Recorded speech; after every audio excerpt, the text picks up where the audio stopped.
नमस्कार। आत्ता ही जी काही लेणी आपण बघत आहोत ही लेणी आहे कांबरे गावातील। हे खाली कांबरे गाव आहे। कांबरे गाव पुण्यापासून 60 ते 70 किलोमीटर अंतरावर आहे आणि हे ढोकळवाडीचं धरण आहे। या धरणाच्या या गावाजवळ पार्क करून आपण इथून या लेणी बघायला येऊ शकतो। वर यायला काय 20-30 मिनिटं लागतील। येताना ही झाडीतनं वाट आहे आणि या ठिकाणी मात्र एक छोटा रॉक पॅच आहे ज्यासाठी रोप आवश्यक आहे। एक 10 फुटाचाच असेल पण तिथे पाय ठेवायला जागा नाही, त्यामुळे रोप आवश्यक आहे। दरम्यानच्या काळात इथे जर खाली इथे दिसत असेल तर इथे दरड कोसळली होती, त्यामुळे तिथून थोडं अवघड होतं येणं। त्यानंतर इथे आपण बघू शकताय इथे पण दरड कोसळली, तर तिथे ते दगड आहेत, ते मोठे मोठे दगड, ते थोडे लूज आहेत, तिथून येणं खूप रिस्की आहे। तिथून आल्यानंतर मग हे आपल्याला इथून काही नैसर्गिक गुहा आहेत आणि काही खोदकाम केलेलं आहे असं, आणि काही ठिकाणी नैसर्गिक आकार दिसतोय, काही ठिकाणी नैसर्गिक आकारांना एक विशिष्ट आकार देऊन त्यांचा वापर वेगवेगळ्या ठिकाणी वेगवेगळ्या पद्धतीने केलेला दिसतोय। बघा इथे पाणी साठवण्यासाठी असावं असं वाटतं, मोठे आहेत।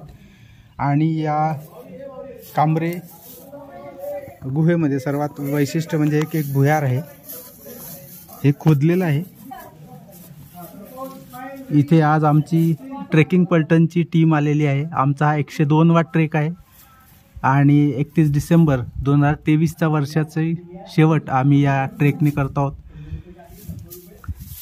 या भुयारात आता मी तुम्हाला घेऊन जात आहोत। त्या भुयाराच्या पलीकडे ट्रेकिंग पलटणचे सर्व सदस्य आहेत।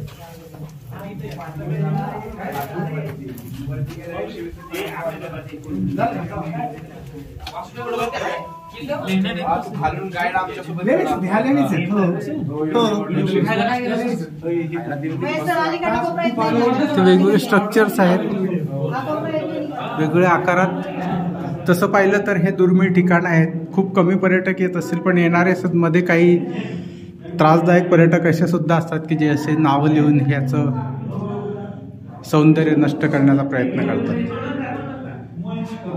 असं वाटतं ही एक लेणी आहे, पण लेणीचं अर्धवट काम झालेलं आहे।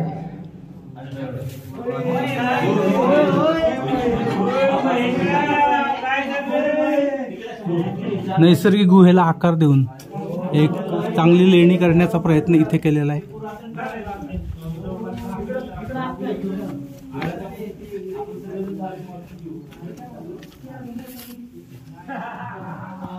गुगल मॅपवर हे लोकेशन दाखवलेलं आहे। गुगल मॅपच्या लोकेशनवरून आपण इथपर्यंत येऊ शकाल।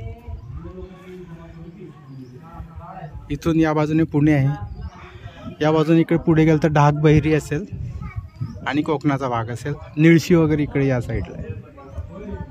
अशी उंच भिंत आहे, 90 अंशात चढून या गुहेपर्यंत आपल्याला येतं।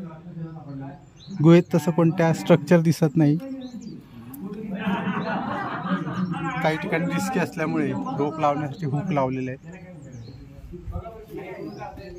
अशी कांबरे गुहा एक अर्धा दिवस ट्रेक किंवा नवीन ट्रेकरसाठी एक चांगलं ठिकाण आहे।